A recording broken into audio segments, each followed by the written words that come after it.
most welcome from wherever you are watching us from. This is the KOKOLIRIKO live show, the third edition for the just counting down day to go to summarize, because this is a show that runs Mondays to Friday, 7 o'clock to 9 o'clock with me, Farish Majid, where on some days we bring to you guests on topical issues that we feel you must also get information on, and that is one thing as where we usually also bring those guests for, and that is one thing also which I feel at the end of the day is to first of all have an impact on you, because these are issues that we discuss ranging from what is happening also really within your society, and where we draw the topical discussions, where we draw these topics actually from what is happening in your areas, right from the corridors of current affairs. It could be information to bridge the information gap. Then secondly, in terms of what is affecting us, because this is a program that is entirely dedicated to issues that affect us in politics, socially, and also economically, because we need to make sure that you are empowered. And to empower you, definitely, we have to do that together. And that's the reason as to why we come each and every mornings from 7 o'clock, 9 o'clock to have these issues discussed. And we also do not take your input lightly in there, and that's where if you have anything that you want front forward, you can always utilize our comment section on Facebook, on YouTube, and on X, plus many other platforms, and we shall be in touch to really read those comments and share with the rest of the viewers out there. That's where I want now to take this opportunity to welcome you on board and say a very, very good morning and a wonderful also morning, as we are going to be discussing a lot of pertinent issues with you here and there. And now to begin off our discussions right away with what continues to happen in the region and the country at large. Really, you realize that a lot of people have lost their dear ones, and Cassiano Wadri, the former member of parliament for Rome municipality, also lost the mother in this week, and the mother was actually laid to rest yesterday. And we also, as Western TV, would like to extend our condolences to the mother in there. Also, we want to say, may the bereaved family also really be guided, and may God give them courage in these trial moments in there. And we pray for the soul of the departed, also Mama Cassiano, to also rest in the eternal peace in there. And that is where we did see also really many opposition leaders also really joining in mourning also the fallen mother, also to the former also member of parliament for Rome municipality in there. And this was in a ceremony that took place in Terego district, and we also continue still to mourn with also really the family, and this is the family of Cassiano Wadri in there, and still talking about really issues also pertaining Barrio. You realize that also the country nationally is still mourning also the fallen minister, that is Mateke, whose body, I must also confirm to you, reached Kisoro yesterday, and she will be laid to rest. That is today, and that is where also we did see people now fronting for a replacement. And now this time round, it's not a son, it's not a daughter, but a sister who has been fronted by also the people from that region in there. And that is something we did see happening, but really, is it good to ring fence? That is entirely into the hands of also the in there to judge, because we are not judges. It is them that are judges. That's something also which we did see yesterday. And now the minister's body also already arrived in Kisoro district for burial, which is to take place. And now that is something we did see happening yesterday. And remember, she died on Saturday at Mengo Hospital in Kampala after suffering from heart attack in there. And that is something where we did see the former member of Kisoro district representing the women, and also the Minister for Defense and Veteran Affairs, losing her life in there. And at around 10 a.m. on Wednesday, which was also yesterday, we were able to see the UPDF chopper landing. That's at Kisoro airfield amid grief from family members and local leaders, plus the electorates who are already camped, that is at the hospital, to receive the body of this fallen member of parliament and minister in there. Now the casket carrying the body was later escorted by the UPDF and police to her father's home, that's in Mungahe village in Nyakabingo parish in Chahi sub-county, that's in the district also already in there, to make sure that people pay their last respects, because we were able to see the voters and people also of Kisoro coming up in numbers to make sure that they also pay the last vigil. And this is also to allow her be laid to rest today. And that is something also where we shall be seeing her be laid to rest in the same village, same area, and that is at her father's home in there. And that is something where we did see Ruth Nyiraneza endorsed as her successor by the Kisoro District Council, and so that's something we did see happening in there. And this was in a unanimous decision where the Kisoro District Council decided to endorse Roth Nasisizo, her younger sister. That is for the Kisoro District Women Empowerment position in there. And this is in a motion that was introduced by Nyankehama Sub-County LC5 Councillor, that is Diana Nakato, during a special council session that was held at, that is the late minister's father's home, that is Philemon Mateka's home, that's in Bugaye village, Nyakabiwo Parish, that's in the district of Kisoro, India, to honor the late minister who also died on Saturday, and John Kamara Nyanzema, MP Fumbira North, President Ruth Nyanzema, to the mourners, as the families proposed successor to the fallen minister, that is Mateke, in there. And we still want to see how this will be going. But really sometimes we see politics taking a different trend. Why don't we allow first the minister to be laid to rest? And then we start talking about issues of successor, of who is to replace her. Because really sometimes this also really causes pain. And that is where issues of ring fencing comes in. And really that is one thing where somebody was also really able to ask, we are fronting this. As a country, we are promoting this. At one time, if at all this also that happens to somebody, are we going to be allowing that to happen? That is where Paul's thoughts were asked. But of course, people continue to draw a lot of issues in relation to that. But that is where I'm going to leave that discussion aside, where Kamara also say that nominating a successor will prevent confusion of similar instances, that's on similar experience.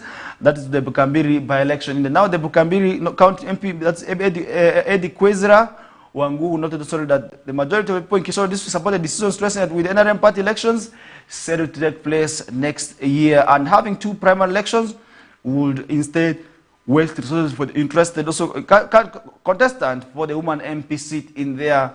And now he called on potential candidates to wait until 2026 general elections, adding that there is also a need to maintain peace, stability as the community heals from the loss of the minister. And Kwizera highlighted also that while the family's choice would be significant, competence will play a crucial role. However, noted that NRM also really, Secretariat would still have the authority to present a candidate to hold party flag in there. That is something we did see happening, and we still hope these issues of ring fencing positions do not come up on board, because you realize that these issues many times pose a lot of issues and also questions about the competence of many of these leaders. But I hope many of them have not also disappointed. I really want to say they have also done their part in terms of serving the nation, and that is something which at the end of the day we will talk about. Now Ramadan Ndikuyezi, the vice chairperson of the Kisoro District NRM party, mentioned that Saha Mateke left numerous projects in progress and only someone from the Mateke family could not complete them, and that is why they are also going to be allowing this position to be taken by a family member to also make sure that they finish what was not done. And this is where we did see Rosemary Seninde, the National Assistant Coordinator, appreciated the people of Kisoro for accepting to endorse the younger sister of the late in there. And this is something we did see, and she hopes that this will unity and also ensure that Mateke's legacy is also really done in there. And that is something we did see happening yesterday. And we still hope also really that this brings in a lot of real development, because if you look at these issues, then you realize that a lot of issues still continue to happen in our society. And that is one thing also that calls for unity and also really support from different stakeholders in there. And that is one thing at the end of the day I feel we need to also talk about, because if you look at issues of ring fencing positions, we have had a lot of by-elections. And in the 11th Parliament, we have lost a number of members of Parliament, in most cases, who have also really been replaced by relatives or people who have been endorsed by family members. And I really want to say many of them are not disappointed, and we hope she wouldn't also really be the first to do that. And that is one thing at the end of the day which would also make family trust also have trust. And that's also where the electorates, who in these cases are the voters, may have trust in such issues. And that is why we say, if at all you have been given a chance, serve with authority, serve with the care, serve giving your all. And that is one thing at the end of the day that we would be making people trust you, and really that would also enable you to go back ahead of 2006. But if at all you're not going to be doing this, this may only be the only time for you to serve, and which will not be good. And that, unlike the other previous ones, I believe if at all you serve with the people, then they will be having trust in you to also ensure that you go back. And that is one thing at the end of the day that would be making you also their leader of choice in there. And that means if at all you get the chance, serve giving your best. serve giving in you all you can, because that would also make sure at the end of the day the electorates have trust in you and trust that you can do certain things, and that would also make sure that you get the right kind of also treatment in there. And that's where we're going to be doing discussion aside with so many issues continue to happen.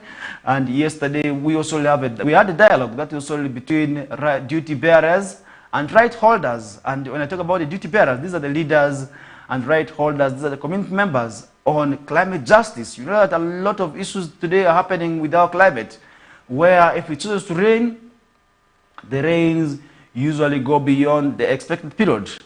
And if it's dry spell, the dry spells are as well longer than the expected period of time. And that means climate change is actually not just what we talk about, but it's a reality. It is something already happening to us, and that means me and you have something to do in terms of also promoting and preserving the climate in there. And that means we need to also not destroy the environment, because if you look at the environment today, people have cut down trees. And I was able to interact with one of the persons who has also been championing environment also in the, that's Gerima Mustafa. He was able to also share his thoughts about this issue of climate and environment change. He has said that people sometimes cut down the trees just because they have nothing to do, and continuous extension also towards certain trees species is actually very much paramount. And that means if you look at districts like Yumbe, Madiokolo, these are areas that initially had what we call the shea nut tree species, but today they are disappearing. Why? Because people have started cutting down the trees. And a few months ago, I must say I was in Yumbe district for the shea nut tournament, where I was also been able to inform by the community members that this tree actually had the best charcoal, and the poor demand for the tree charcoal also asked, is it shea nut? That means we risk losing the tree species. And that's why today there's a company operating in Yumbe that has come up, and that's in Midigo, that is giving out the tree species of the shea nut to make sure people plant more of that, to ensure that this does not also disappearing, and also continue sensitizing the people about the tree species. That means the leaders must give care attention to also the issues pertaining charcoal. And that is where we realize that also other than resorting on charcoal, we will be able to also use other alternatives of also sources of energy, for instance, wood, for instance, gas and electricity, because entirely depending on wood is not really right. And that is where at the end of the day, we risk losing all down our tree species, because once these tree species are cut, sometimes they do not also really blossom again, and that is where we lose them, and we at the end of the day will not be also having these trees here. But that is the reason why we need to call for mindset change, that we can depend on electricity. Much as we continue to talk about electricity being expensive, we could be using electricity and also really make sure that we use it very, very well in there. And that is one thing also at the end of the day that will be making us, first of all, avoid the dependence on wood fuel. And that is one thing which at the end of the day where we need to sort of find alternative sources of livelihoods for those families whose livelihoods have entirely been dependent on charcoal, because today we have people who have been born burning charcoal. They have given back to children who are burning charcoal, and their grandchildren are also really into that business. And then it means we need to also engage them in other activities that will be earning for them money other than depending on charcoal burning, because really you realize that many of them claim that this is their source of livelihood. It is something from which they earn their money, something from which they cannot also really be able to also really depend on in there. And that is one thing which I feel at the end of the day we must also join hands and talk about. Because if you look at these issues pertaining climate change, today as man we have actually been blamed as the greatest contributor, that is the destruction of the environment. Why? Because it is the same as who do a lot of bad activities, who the factories that are being also responsible for polluting the environment. It is us who establish them. For instance, look at the fumes that come from these factories. They are emitted into the air. Where they go, where they also impact on, we do not know definitely how they will be impacting on the environment. And that is how at the end of the day we see issues of climate change.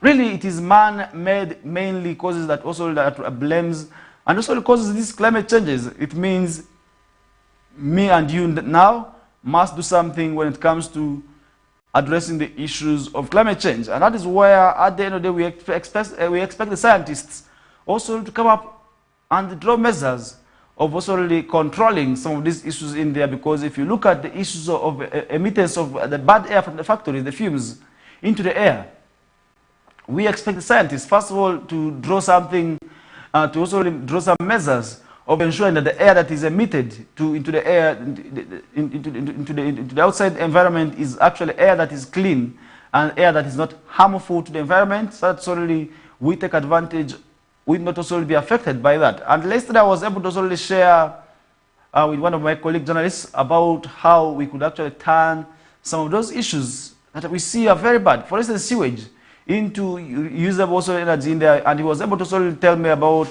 biogas. Yes, that we would actually use biogas as a form of electricity to cook. And it is actually quite cheaper. And just imagine where you are going to be spending 3 million for 6 years. Because once you establish that, and he told me you could actually use this for 6 months, for 6 years, and avoid issues of depending on energy. And that is how it is. To also ensure that you install the next one, it means we would also be able to tap into those advantages and avoid dependence on wood energy. Because just imagine most of those areas that had been initially having trees, today they do not have the trees. And we have not replaced them with trees. We have instead settled on these areas. Look at some of those areas. I want to interest yourself, because look at also your vicinity, look at your areas where you reside. You will know that many of those areas where houses are being built had trees, and we have not replaced the trees. That is one thing also you need to also interest yourself. And what is the negative impact that the cutting down of trees is going to be impacting on the environment? And this is now where we may not be able to plant forests, but to plant 1, 2, or 3 tree species is actually very, very much important. And that means as we are celebrating certain issues, it could be funerals, it could be parties, we should celebrate through planting trees. And that is where, at the end of the day, the issues of climate change, the issues of the environment are still will be also avoided in there. And that means really, as a person out there, let's plant trees. Let's also ensure that the environment around us is not affected. And that is where we would also be able to also be changes of agents. And that means the leaders should continue with also thorough sensitization about issues of the environment, and that would also, at the end of the day, address their concerns and also help save the world from the dangers of climate change that we are witnessing today. Because if you look at climate change today, many people can hardly talk about these issues, and that is where we realize that also a lot is happening, and that would be very, very much good for us to also ensure that we embark on planting of these tree species to also save the environment. And that would be key, and where our families and our next generation to come still will be at the advantage of us and our activities now, because we shouldn't be the ones who create an environment that is not livable for them, but rather it should be us to actually champion planting more trees that would also be able to also attract more and also promote better environment for them in the coming years. Because let's just imagine the next 20 years if we continue with the habit of cutting down trees like it's happening today. Where will our children go to? And what exactly will happen to our children in the next coming 15 years, in the next coming 20 years? I want to say that it is disaster that will be awaiting us, and that is one thing. At the end of the day, we need to also avoid, really, if at all, we want to also be agents of change. And that is one thing, really, where I feel people should be able to embark on. Let's join hands together as community members, as individuals, to plant more trees. And in areas which are still vast and also unoccupied, we could be able to also plant trees there, and that would also be that should be owned by the community members, where the community members should join hands and plant these trees. And for instance, this should be on areas where the families are still maybe looking for resources to build houses. Let's, in the meantime, utilize such areas for planting trees and tree species that actually grow very fast, because we have some of the tree species that actually take less than 2 years, others 3 years, they're ready.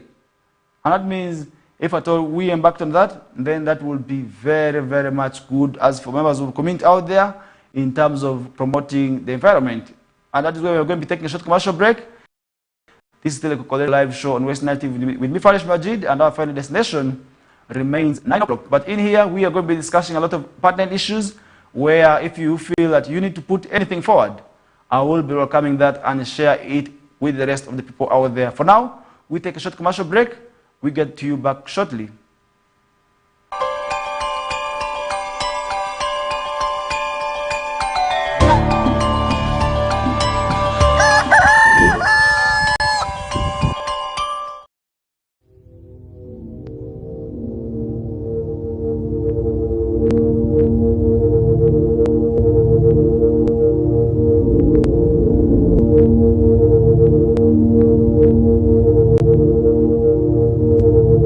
West Nile TV, lighting up the region.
Vinicius Jr., Lamine Yamal, Antoine Griezmann.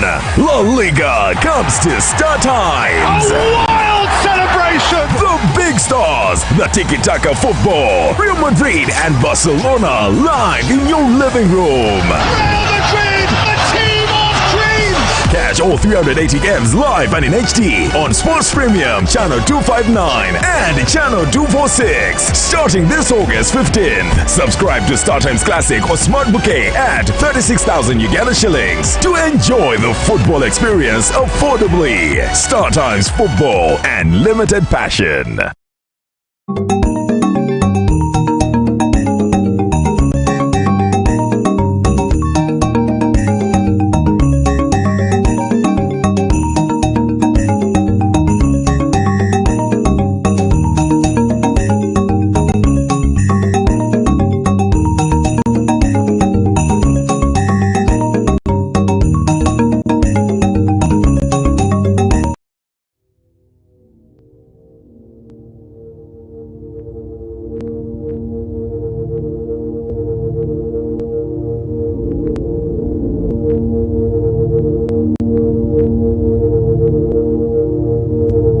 West Nile TV, lighting up the region.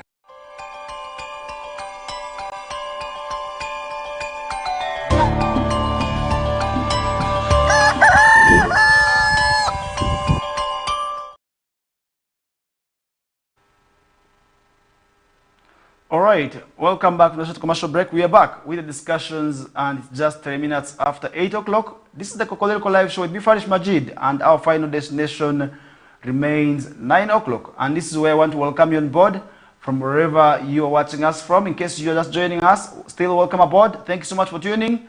And our final destination will be 9 o'clock. And that's where I will be letting you know some of the stories that continue to happen elsewhere. And really talk about some of the stories happening elsewhere. In Buende district, a 16-year-old primary pupil has accused policemen of gang raping, and this is really quite unfortunate because we did not expect police officers to also be part of also such activities. And now a 16-year-old primary 7 pupil has accused 2 policemen of gang raping her, and also this was during the 9th annual Kagulu rock climbing challenge that was held, that is also at Miru Village, Kagulu sub-county, in Buyende district in August 17th this year. And now the victim, whose names have been withheld for now, who is a minor, said her long cherished moment to see Chabazinga we are darkened also to see that, that also a group of also policemen came into her also proximity, and she alleged that the two of them also gang defiled her and robbed her of her virginity, and during also the same incident in there. And that is where we expect justice for these also police officers. Now, she further also narrated that while fleeing towards home at 4 a.m., she was stopped also by 3 policemen who offered to guide her home, but instead 2 of them defiled her. And this is really quite unfortunate, and we do not expect also such activities to also happen. That means as we are also allowing our daughters to go for such activities, let's have caution. Let's tell them that not to move as individuals, because you will not trust anybody at such activities in there. Now the victim also says later she also confided in her auntie, who took her to the area LC1 chairman and led her to a security team and the health also center for medicine and settlement recordings and respectively, and that's where this issue is now affected. Now the victim's 54-year-old mother Florence Nali is also in faith to faith, also saying police, which are also center of defilement, has kept also really not to my daughter's ordeal because of handling it. And that's where the mother also expressed dismay into the police officers who were expected to be persons also or individuals to promote and protect people's rights, but really to become also part of the perpetrators or the violators of people's rights. And then it becomes really quite ironical, and we do not expect that out of police officers, because as a police officer, really, we expect you to protect the people's rights and also property in there, but really where we also see you becoming part of the violators, then we do not also we shall not have trust in some of the police officers at the end of the day in there. Now the next crime, which was already been kept under wraps, had previously already been brought that before the beyond the Assistant Resident District Commissioner, Emmanuel Kabenge, during also the support sexual and reproductive health education and rights stakeholder meeting on September 6th. While at the meeting, Kabenge said, I condemn the incident in which a young girl and pupil was gang defiled by security personnel during the annual Kaguru also climbing challenge in there. Now he added that individuals should be easily identified, since in deployment the commanders know who is there instead of controlling the area, and that is one thing which at the end of the day that would be very much good if at all these people identified. And he maintained that the case has been reported to him,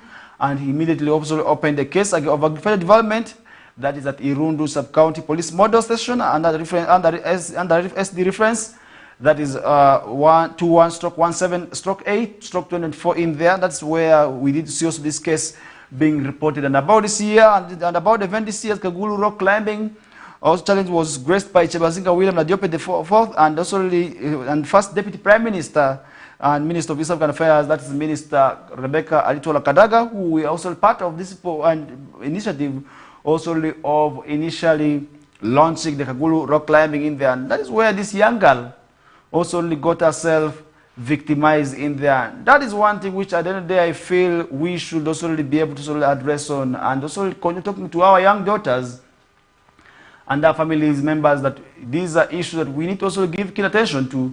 We need to also make sure that as we are allowing our young girls to go for these activities, let's tell them avoid moving as individuals, avoid moving alone, be in groups where if at all anything can happen to one of you, you can't be able to rescue and also be part of protection in there. That is one thing which at the end of the day I feel we need to address on, and definitely me and you have the powers to do that. And that is one thing where we are going to be leaving the discussion aside with and still look at some of the stories. I want to inform you that really so many issues continue to happen, and that is where we would also love to have your input. But how do we allow such issues happen to our young daughters in there? Can this young girl identify the faces of these police officers who gang raped her? These are questions so that we need to understand.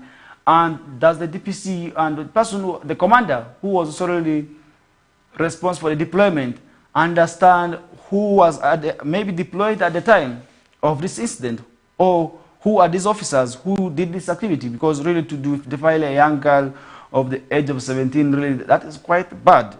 And that means as police officers, we do not expect you to also do that, because it's not the very first time we are hearing such allegations being levied against police officers. Really last year, we also had a scenario where one of the police officers from Arua City and CFPU, FFU, was actually brought in the limelight for such similar instances of allegedly defiling a young girl. Quite embarrassing, quite absurd, quite ironic. And these are issues that feature, that means police must come out to clear its image before the public. If at all such issues continue to arise, then we are going to start looking at police officers as rapists, as defilers, which will not be right. That means cleaning the institution is actually very much paramount in there, because why don't we hear cases of such calibers from the UPDF, from UA, from the prisons who are of late also known for beating point in Arua City? Why don't we hear such stories from them? That means security needs to come out and do certain things. Things that wouldn't also really make sure, maybe make them be known as violators of people's rights. And that would be quite well. Because people have trust in police, that is where, when such issues happen to them, you see people taking off to police to report. And if now police is becoming part of the violators of people's rights, I don't know where the world is heading to. I don't know where people will be rushing to this time round, because it is police that is supposed to make sure that these cases are first reported to. And now we are seeing police officers allegedly being behind such also violations. It means there is something wrong, and the thing that we must also end. It means me and you have to do something about these issues. And that is where, at the end of the day, that would be very much good for us also to make sure that such issues also do not happen. And that is where, at the end of the day, that it would be very, very much good for us. And let's leave that aside. Uganda elected vice president of Asian African Legal Body is another story that we are seeing this morning, where the Attorney General Chiriowa Chiwanuka has been elected as the vice president of the Asia Africa Legal Consultative Organization, which is known as ALCO. And Mr. Chiwanuka was elected at the ongoing annual 62nd session, that is at Bangkok in Thailand, under the theme Advancing the Development of International Law through Asian and African Leadership. And ALCO was originally constituted by also on November 15th of 1956 as a tangible outcome, that is of also a conference that was held in Indonesia in April 1955. And with now Myanmar, Ceylon, Sierra Leone, and India, Indonesia, Iraq, Japan, and the United Arab Republic, now Egypt and Arab also who are part of this as original member states. And its main objective was to serve as an advisory body to its member states in the field of international law, and that's the forum for Africa-Asia cooperation. That's in legal matters of common concern in there. Now the name was changed later in 1958, that is to Asia African Legal Consultative Committee, that is to include participation in countries from Africa. And in 2001, it was changed to its current Asia Africa Legal Consultative Organization, reflecting the growing status of the organization. That means it has also witnessed changes of names from one to another. And that means that is where today we are privileged to be one of the persons also who is going to be holding the top of offices. And in his maiden address as the vice president, that Mr. Chiriowa Chiwanuka expressed his sincere gratitude to the session of entrusting Uganda with the responsibility of the vice presidency of the second session of ALCO, and the promise that the country will deliver in the new role that has been given to him. And that is where he assumed office, and he promised to actually deliver. And further, in his remarks, the chief government legal advisor noted that although there had been an electronic approach to what we call public international law, where Asia and Africa we are seen primarily as objects rather than active participants, ALCO had consistently taken a meaningful approach to addressing the pressing legal issues facing the world, and reshaped also really the perception also towards that issue in there. Now the Attorney General commended ALCO for also really, for its tremendous work in also really ensuring cooperation between Asia and Africa, because we for a long period of time know that we had a bad kind of history also really between Asia and Africa, given also the scenario that happened in the long history. And that's where also I feel I wouldn't want to delve with that, but we know all that, what happened. And that means today we are still very much privileged, and that is a position which we must also be happy of. And at the end of the day, we expect him to serve, and also really serve to the expectation of the world at large, because he is not going to be serving only these two continents, but the whole world is going to be seeing how he is also going to deliver when it comes to issues of international law, pertaining really issues, but also really of common also judgments. That means we must also join hands to make sure that issues also that happen to that kind, there are also the issues that of national importance, and also the issues that really wouldn't also really be able to be left out in there. And now Kampala businessman worried after life-threatening reflex dropped home. And that is another story that we are seeing where Kampala businessman is worrying after life also threatening leaflets dropped his home in there. And now that's where we're seeing a family in Wakiso district is in fear after unknown people also left leaflets also with threatening messages at different sections at the family compound. Almost a week or so after the leaflets were dropped. The motive of whoever dropped the leaflets remains a mystery to the members also of the family. That's of that's Omar Secheru, who is a businessman in there. And this is one thing also which we now call for investigations, because in most cases we see such issues happening. And we see them also actualizing. And now the family whose also home is located in Lugasel, Merchant Sebagawa, is calling for investigations.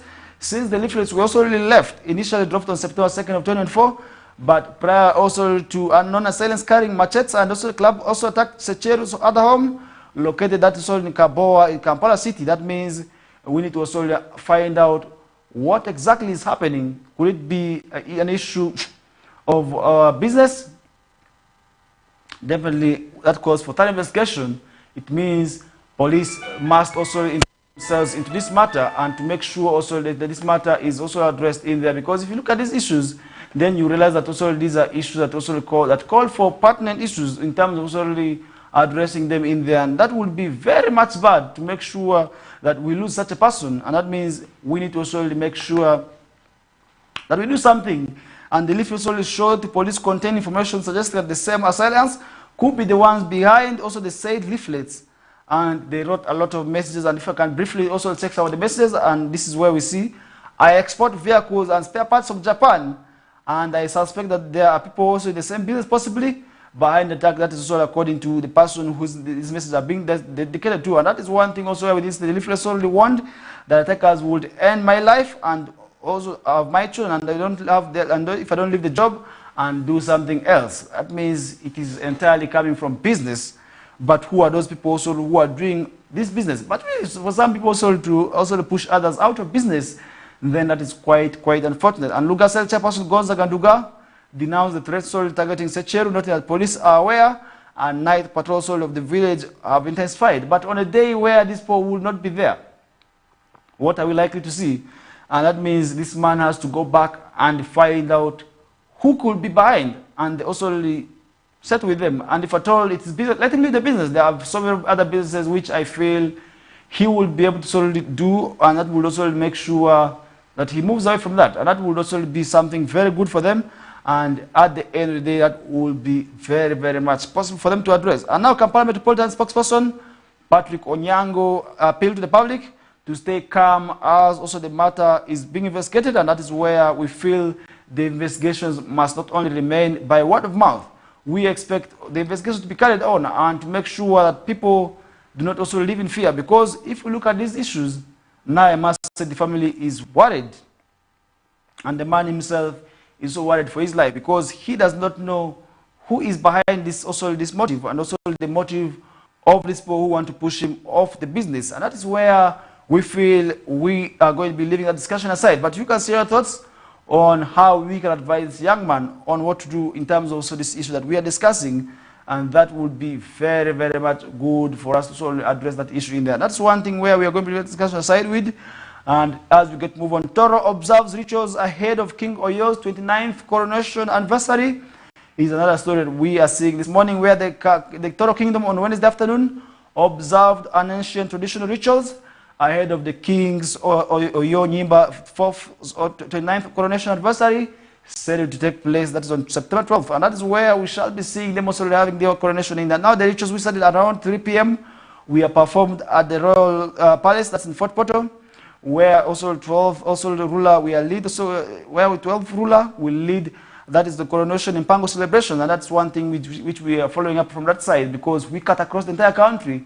And when we talk about Fort Portal, which is in western Uganda, you will realize that this is actually one of those areas that I must say is very beautiful, with cool weather and also really cool culture. And if you look at the Toro kingdom also, you realize that the Toro culture is actually very much promoted by the kingdom. And this is also where you move in the town, you see this palace just on top of a hill, very beautiful looking in there. And that's where today we look at all these issues, and you realize also we need to promote our own, and that means we need to promote our cultures. For those who are in the Lubarakari, we need to promote the same culture. The Aluru culture also must be promoted, and the Kakwas also as well should be able to promote their cultures. What about the Madis? Definitely the Ulogo also must be promoted in there, and that's where we must join hands in terms of also developing our culture. That is where we shall be having the annual cultural gala also is returning back. And yesterday we were supposed to also have a meeting about this issue that unfortunately flopped also, and that is where we are also going following up on. And we want to see how people can be able to showcase their culture. And this is being championed by Wenda. Wenda is, is an institution that is quite doing a well job. A job that I must say is focusing first of all on development. And you can talk about development without promoting our cultures, because this is where potential tourism activities lie. And now the king also emerged from the palace, dressed in white kanzu and backcloth, flanked by his mother, that's Best Kemigisha, and his uncle Mwijwera Musuga, Charles Kamurasi, who also serves as the head of Babito royal clan. And that's where we did see, in line with also the customs, the king sat also in the place culture known as Musaga, in front of also the palace, and the monarch also the mother sat, that's right, his hand, and uncles Musuga also on the left. And that is how they sat, which is really something I must say was quite beautiful. Let's imagine how they have been sitting according to what I've been narrating. Then imagine, draw a picture of how this was. Then you realize that this was actually quite beautiful and also quite amazing to look. And that means we need to do something when it comes to these issues, and this is where we will be able to sort of keep on following up on that matter. And when any development comes in relation to that, I will be coming to let you know of what continues to transpire in there. That's why we're going to be leaving that story aside. As Civil Aviation Authority to expand Sorority Flying School airstrip is another story that we are seeing in the past morning, where Uganda Civil Aviation Authority is also set to expand Sorority Flying School airstrip. Infrastructure that is starting with the runaway. And speaking to also journalist, Engineer Benedict Ovura, the Principal Airport Operations Officer, that's the Civil Aviation Authority, confirmed that they will be also extending also the land required for expansion and start off also with the work immediately. And that's where he said the land around the airstrip must be controlled, including the activities for safety, especially that is land that is direct to the airstrip. And that means we need to also ensure by the time the airstrip is being expanded, the community members do not feel the negative aspect. And just like Arua City being exported, Arua Airfield being exported, maybe expanded to airport, we have seen people being compensated, and we expect the same to be done. That is also Soroti Airstrip also expansion. And that's where with this Mr. Ovura has said also that the land in question is around Kachijanji and Aminit, which they will need to, the persons also to have settled, to vacate, and after they establish the size of the land required. But is it also the land of the Civil Aviation Authority, or it is the community land? These are issues where we feel must be dealt with, because if you look at issues pertaining land evictions, in most cases we see people coming out to complain. It means their involvement was not well. It means their arguments were not necessarily very well in there. That's why we did say that he added also that they want to expand the runaway to accommodate bigger aircrafts for development purposes. For now, I believe it is actually holding and accommodating the small aeroplanes, which are also small passenger aeroplanes that carry very few passengers. And that means we are very much waiting to see that if at all big aeroplanes can actually also be able to be accommodated at Soroti Airport, that would be very much well.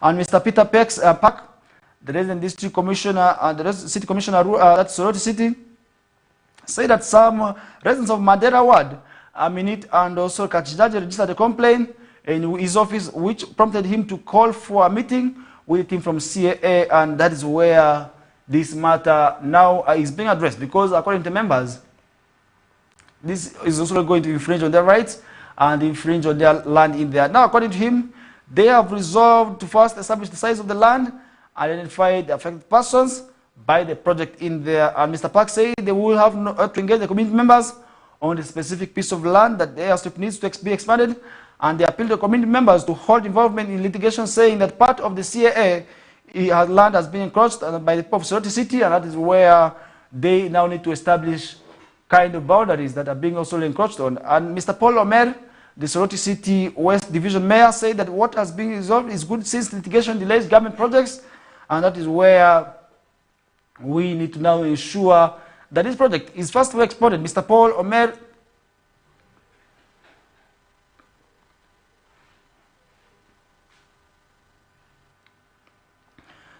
We take a short commercial break.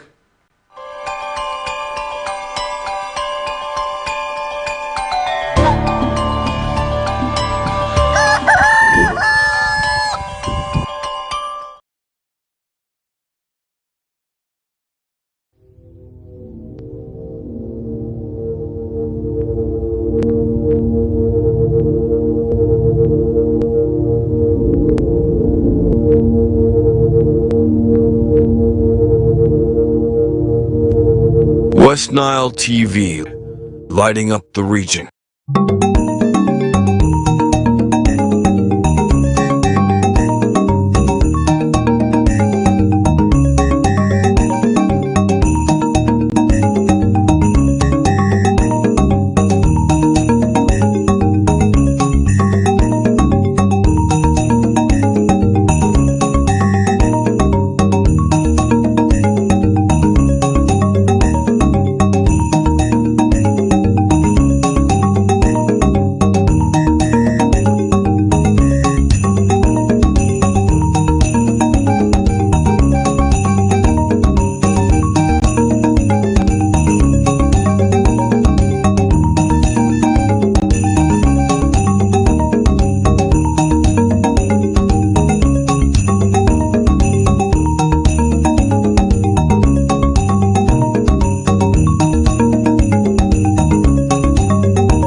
Vinicius Jr., Lamine Yamal, Antoine Griezmann.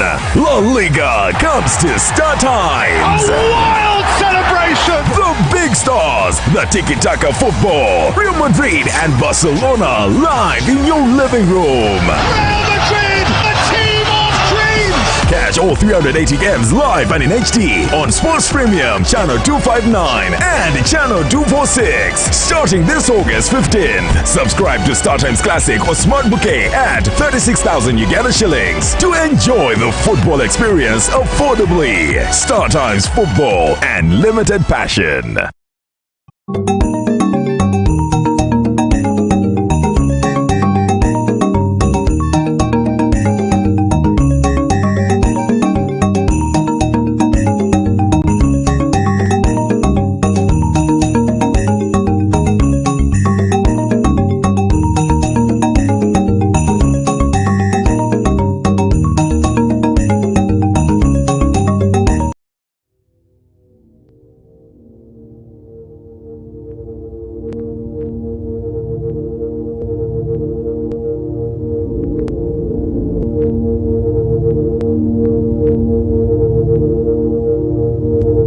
West Nile TV, lighting up the region.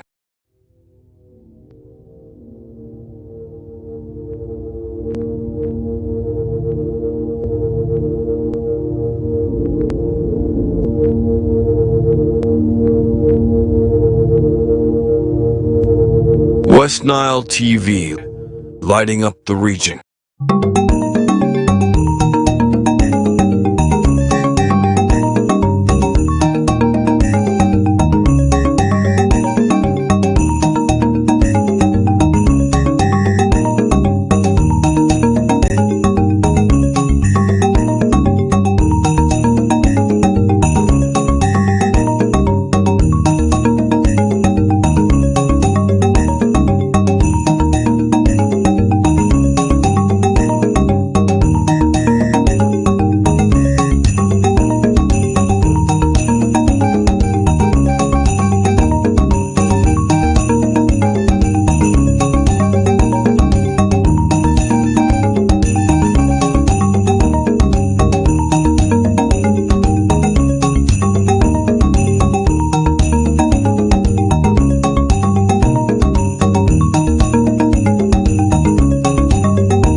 Bellingham, Vinicius Jr., Lamine Yamal, Antoine Griezmann.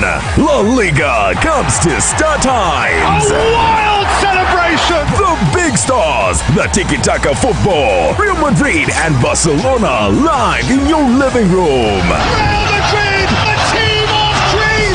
Catch all 380 games live and in HD on Sports Premium Channel 259 and Channel 246 starting this August 15th. Subscribe to StarTimes Classic or Smart Bouquet at 36,000 Uganda shillings to enjoy the football experience affordably. StarTimes Football and limited passion.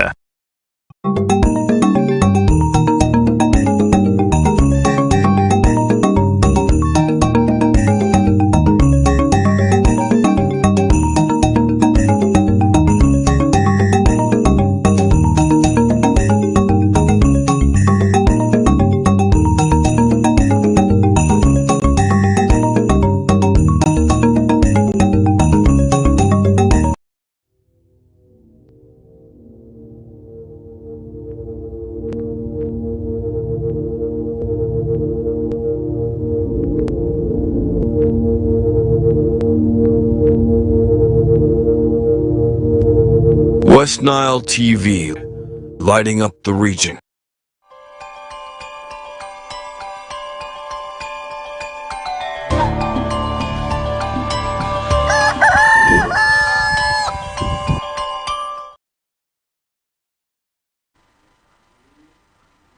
All right, welcome back from that short commercial break. And now to begin of our final discussions in the final minutes, of course, of the show.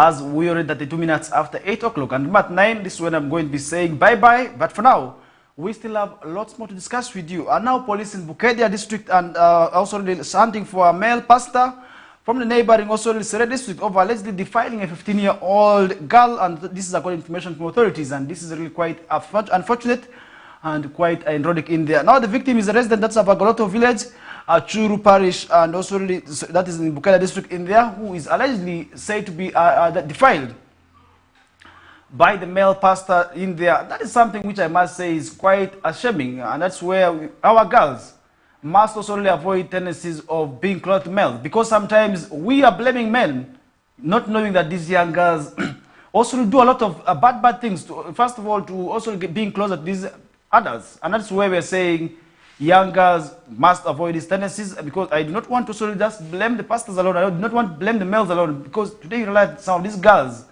actually are the biggest problems, and they're the ones who cause these problems. You find a girl of 15 years, 16 years, but when you start telling them these things here, they will really talk, and you feel that this is not a young person. And at the end of the day, only if you defile them, that's when you start hearing the family members. This girl was actually below 18. These are issues as family members. We should be able to sort of talk to our young girls out there. We must engage them on, as we want to also maybe have them as agents of change. And that is also where, if at all we don't want to have them in such problems, then it is quite important for us to sort of engage them. And that's where we are saying people must have time with their children. Now the victim is a resident for Agoloto village, Churu parish in Koyana sub-county in Bukedia district. And on Wednesday, Bukedia district police commander Richard Asimwe also confirmed the arrest and identified the suspect as Pastor Emmanuel Opio. And it's alleged that in June 2004, the mother of the victim contacted the pastor to pray for her sick daughter, but the suspect only befriended the girl in the subsequent days without the knowledge of the mother, and consequently the pastor is accused of impregnating the girl. Very quite absurd and quite embarrassing at the same time. And that means as pastors out there, we should also have such people responsible. That is where I want to really support the move that is being directed by the Director for Ethics and Integrity and the Office of the President to have a policy that will be overseeing the affairs and activities of the religious and faith-based institutions. And that's where such pastors will be dealt with under this policy, and I feel this policy actually is needed yesterday. Because we have seen scenarios where religious leaders take advantage of others, where people are being manipulated, first of all sexually, economically, and socially as well. And these are issues which we need not want to see, and we do not want to see such issues also happening. And that is where, at the end of the day, we would also wish to have such people be brought to book. And that is where I feel Such persons behind such activities needed to be arrested and needed to be brought to book, and that will also serve as a warning to the rest and also who would also wish to engage in similar activities. And that is where we are going to be living that also now, as the family is also as police is now also detaining the man. We expect justice for this young girl who was defiled, and that means this girl also should be punished as well, because to the extent of being impregnating, what were you doing? Because I wouldn't want to blame the pastor alone, because pregnancy comes at a time where both of you were having fun. Did you accept, much as the laws of this country term a girl below the age of 18 to be a child? But as a child, for you to wait to be impregnated, what were you doing? Why didn't you report? Why didn't you close? These are issues that really I feel must also be dealt with, because many times we rush to blame men so fast, neglecting these girls. And as family members, what haven't you done? What do you think this pastor was doing to the extent of impregnating this girl? It means there was something that we are not doing. Could it be social support? Could it be financial support? These are issues where you should be able to ask yourself, as family out there, ask yourself, what you didn't do to this girl? Because they realize that most of these young girls are actually impregnated just because they lack certain things. And once they get a person who provides for them, it is exchange. It is something for something. Corruption here taking place. And that is where we are saying people must have time with their children. Most of the girl child, because the girl child has a lot of demands, we should prioritize having roundtable meetings at family level also with our girls, and to also sensitize them about certain issues and also guide them where necessary. And that is where at the end of the day we will be able to sort of see such issues sort of not happening within our society in there. And that's where we're going to be also putting us aside with as we get moving. So remember, so many of these issues continue to happen, and I feel it is me and you to do something to also address some of these concerns. And that is where, if at all, we do not have time with our children, then the outcome of the such results is what awaits: pregnancy, infections, and many, to mention but a few. And that is where we feel family members should be able to sort of have time with their children, and that will also be able to sort of address some of these issues. And that is where we are leaving that story aside. Police hunt for family members over torturing son to death is another shocking story that we are seeing right now in the monitor. And this is in Lira district, where police in the district are now hunting for 4 family members accused of torturing, that is their 25-year-old son to death. And it's reported that also on September 5th of 2024, the deceased identified as Isaac Oluk, a resident that is of Olilo sub-parish, that's in Itex sub-county. Lira district was also beaten under in a violent incident and under influence of drugs, and assaulted also the young sister whom he left with injuries.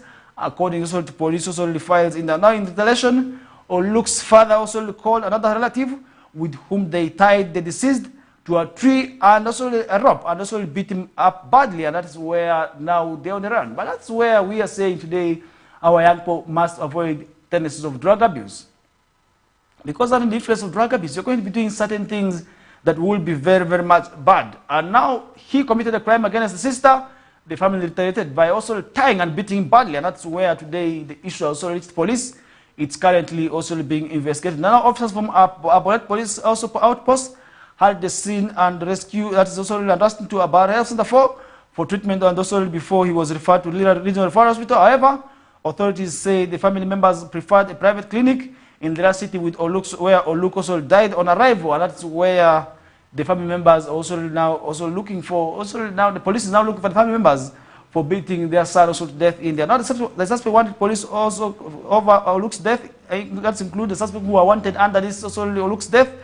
His father, that is Samuel Oluk, younger sister Agnet Atala, and Dennis Ojuka, among others who are currently on the run. And the North Chioga Regional Police Spokesman, that's Patrick Jimmy Okema, revealed also that the suspects on the run aim to conceal the matter, but police have already also intervened into the matter. That means thorough investigations have been also carried, and we need to find out where this poor, because to take another person's life is really a violation of this person's human rights, much as torture is also not allowed. And that is where we are saying people must desist from certain tendencies of such activities to make sure that they also do not be part of the people's rights being violated. And that is where we are going to be putting a discussion aside as we move on with the show. Remember, so many issues of this activity, so many issues also continue to happen, and also unfold in relation to these issues in there. And that would be very much bad if we not also talk about, because these are issues that continue to happen within our societies.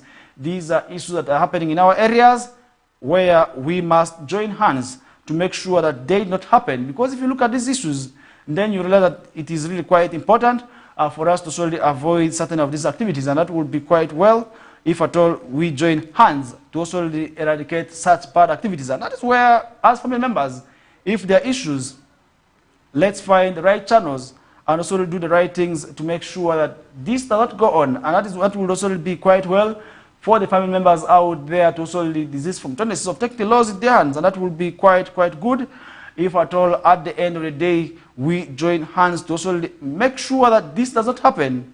And that is also where, if at all there are issues, if you realize somebody is not going through because this person may be doing this because he or she is mentally ill, because we claim that it is the person who also caused this issue was under the influence of drugs. He is a person who abuses drugs.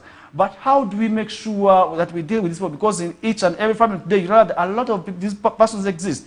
We have also these family members who are under the influence of drugs. But how do we make sure that we bring them on board? We engage them on issues also that wouldn't also be able to solely cause danger, because these are first of all dangers to ourselves, and then they are dangers to themselves, as also alluded also by mental health experts.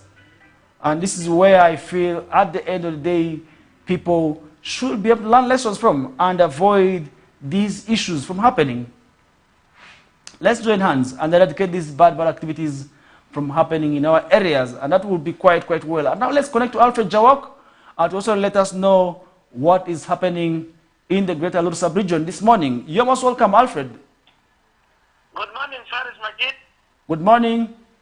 I hope you have a bright Saturday morning. Yes, it's a bright morning, of course, in Arua City with no signs of rain as per now. Yeah, here in Greater Nebi, we had one incident whereby one is dead. The airport, capsized in water yesterday. Very unfortunate. Due to heavy downpour and wind on Lake Albert. And the deceased, the body has been looking for ever since yesterday. And this morning, the body has been retrieved from water. And it happened at a place called Akelo Landing Site. The one survived is also in critical condition, admitted at Tangal General Hospital. And also, the deceased has been retrieved. The burial, I hope, will take place today. And this has been continuously happening on Lake Albert due to heavy storm on Lake Albert. And above all, Faris Majid, when you look at this water, there is a flood, too much flood, more than the previous one. And when you move to all these landing sites, right from Panyimur, Day, Pakwaj, and also Wadlife, people are being vacated from their original positions. They are going to get a place where they can take refuge. And most of these buildings have been submerged by water, more so in Panyimur.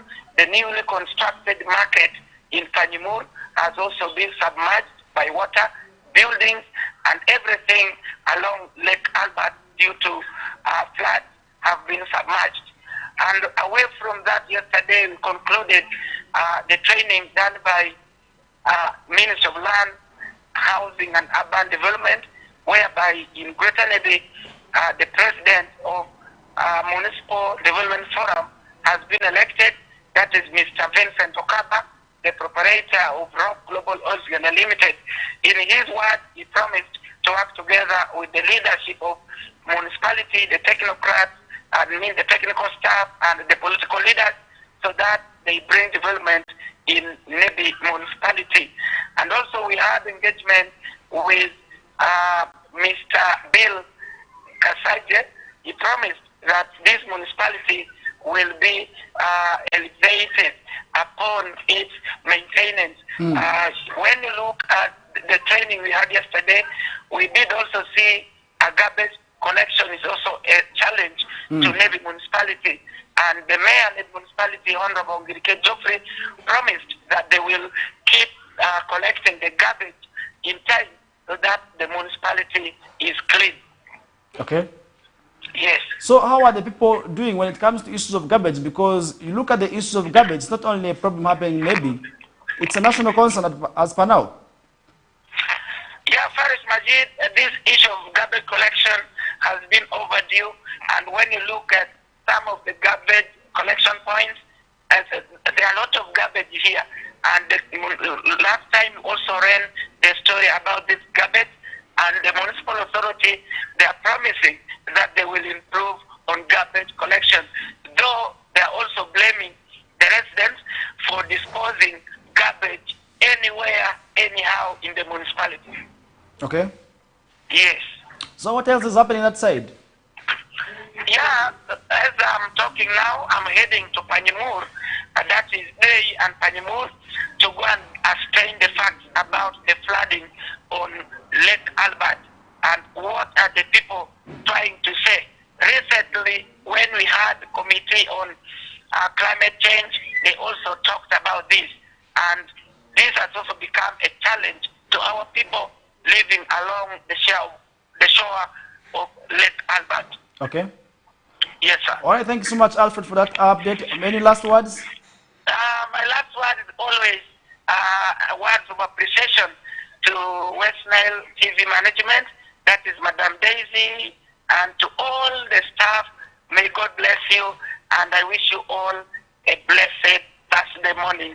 Thank you. I remain Alfred Jawok, West Nile TV. But Alfred, before you go today, I've forgotten to greet one person.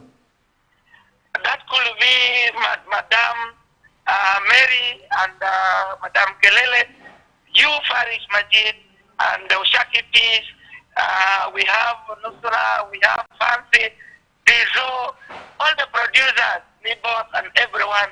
Big ups to you. Let me hope your wife won't be jealous, and that is Alfred Jawok for you, and he is our correspondent of the Greater Navy Belt. And every time we connect with him to also make sure that we understand what is happening in that sub-region, and that is where we do not want to leave any part of this region uncovered.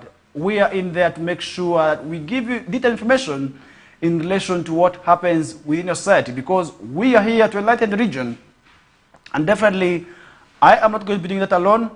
We have to do it. And when I talk about we, I mean me and you. And the you is actually you who is watching us right now. And that's where issues that we discuss here, we hope there's an impact. And when you talk about the issue of garbage today, you have most of the governments going through a lot of the issues of garbage. Look at complain, they don't have the equipment, they don't have the necessary also money, and other times also they complain about capital and also money that is to make sure they use in terms of making the cities clean. And that means we need to use the meager resources wisely to make sure that the issue of garbage is a priority, because if we do not also give it a priority, definitely what happened in Chitezi may also happen to us. And that is something, of course, we're not praying for, because people lost their lives in Chitezi, and today others are being displaced just because of garbage, because that area used to be a garbage dumping site. But today, when you talk about Chitezi, it brings in pain, it brings in grief in people's faces, it brings in grief in people's eyes, just because they lost their dear ones. That means garbage must be sorted right away from our homes. Let's burn the garbage. Let's make sure that the one that is decomposable is sorted, and the one that is non-decomposing should be sorted to make the work of those who work at these garbage plants very easy. And that is where, at the end of the day, they will be also already working with garbage easier. And that is where garbage that can be burnt will be burnt easily. One that is decomposable still could be used to make other products, for instance, manure. And that would be very, very much good for us to also really make sure that we benefit from our garbage, because we may be talking about garbage, yet it could actually be a source of livelihood. Today we have many people who are benefiting and earning from garbage through plastic collections, through the garbage collection points as well. We have these companies. In Arua, we have companies of which I cannot mention the names, but they're employing several people. And these are the opportunities that we want people to also really attain from garbage. Let's stop looking at garbage as garbage. Let's utilize garbage and also really benefit from garbage. And that will be very, very much well for us to sort of improve on our livelihoods. And that is where we are leaving that discussion in relation to what's happening in Greater Nebi. And I must thank Koboko Municipality. Recently, they secured equipment, And I want to thank the mayor, that is Sanya, for that good job. And I hope other local governments should be able to pick a leaf from, because for Koboko municipality, they have actually given a mandate that is to work on issues of garbage. And that goes as a plus for them. And that would be very, very good if at all the other local governments also pick a leaf from. And that is where, at the end of the day, we feel the issues pertaining garbage will actually be dealt with. And that is where I feel the rest of the local governments in Western Sub-region should be using Koboko as a study center, because the mayor that side and the leaders have already secured at least a bit of equipment, the vehicle that they are going to be using for transporting garbage, as others still continue lamenting on lack of also equipment. And that is where we would also want to leave the discussion aside with and to move on still with other stories. And remember, so many stories going to happen, and that is where we feel we would also be able to discuss a lot of these issues. And in the next remaining 9 minutes, this is where I will be also giving you some of the stories that continue to happen, where we have people who have been arrested, and the PDM-3 chairperson has been arrested in Bukoma Simbi over extortion. Is another story that we are seeing right now, where a local council official in Bukoma Simbi district has been also arrested under the directive of the resident district commissioner on allegations of soliciting bribe from beneficiaries of PDM. Remember, PDM is actually a government program that is to make sure people move away from poverty. And the many of our households, our families are actually poor. And how can we make sure that they move away from the poverty bar line they have been known for into also the money economy? And that is quite interesting and also quite important for us to also interest ourselves in.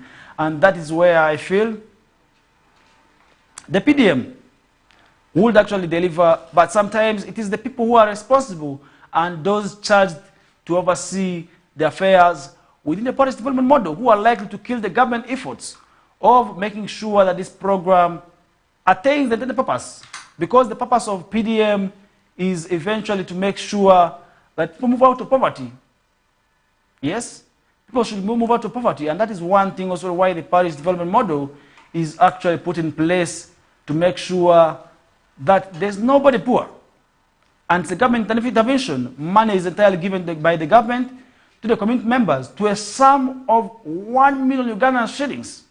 And this 1 million would actually do a lot of job. Imagine somebody who was selling vegetables on the roadside, given 1 million, this person that's moving to the bigger markets and transports this money to the bigger markets. At the end of the day, we realized we would have millionaires. But where we are denying people the money because of dubious reasons, it becomes quite absurd. Just imagine you asking for a bribe from a poor person because this is money that is entirely to be given to the poor people.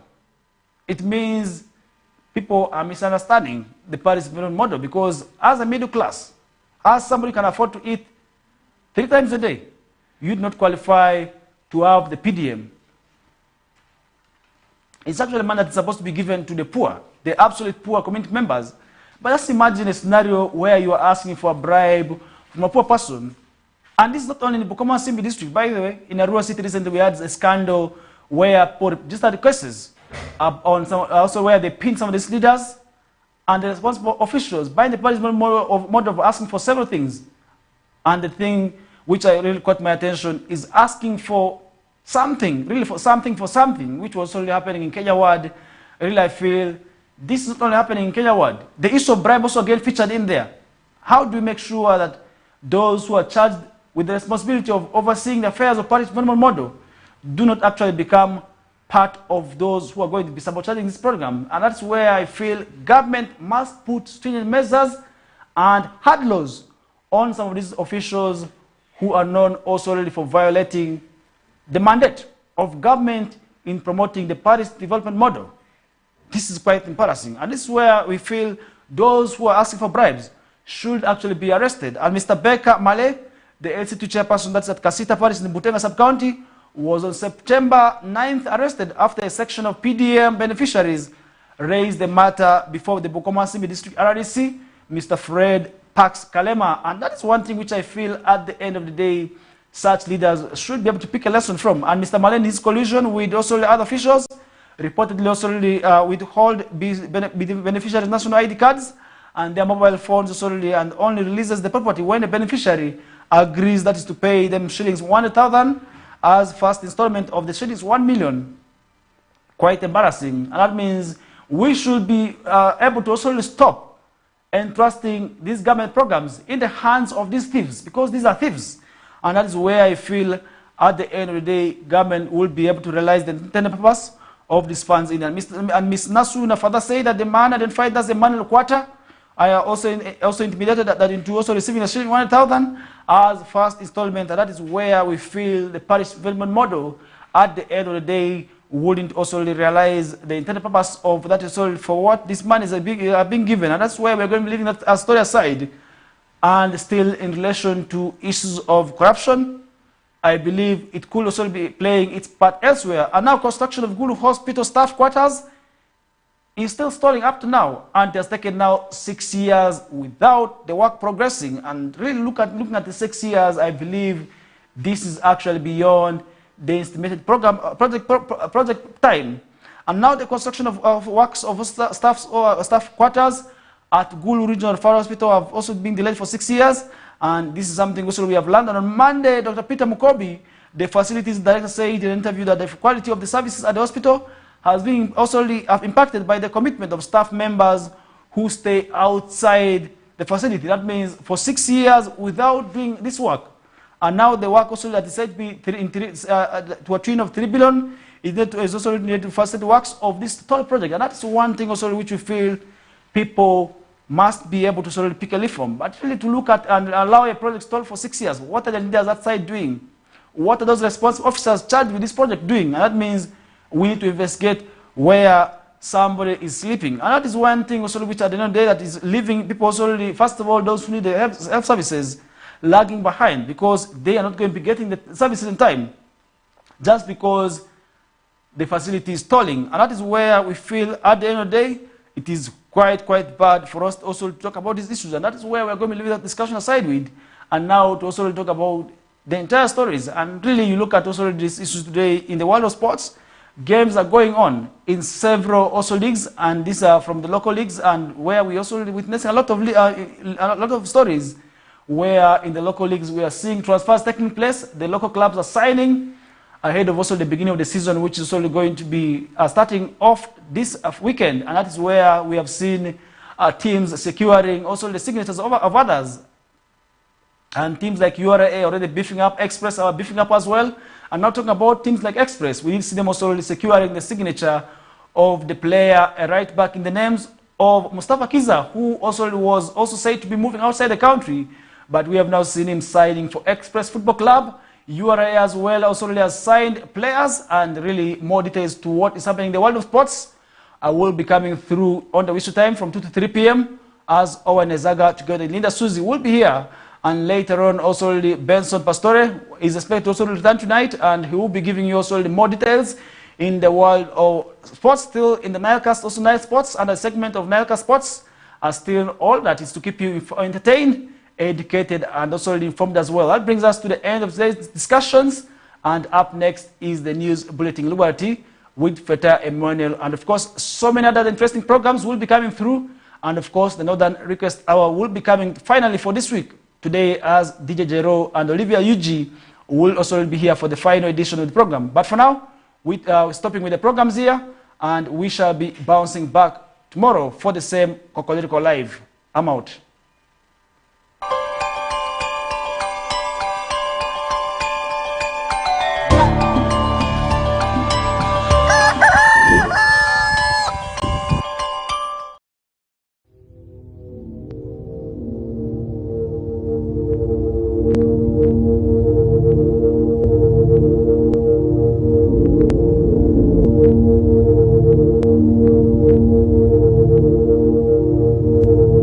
West Nile TV, lighting up the region.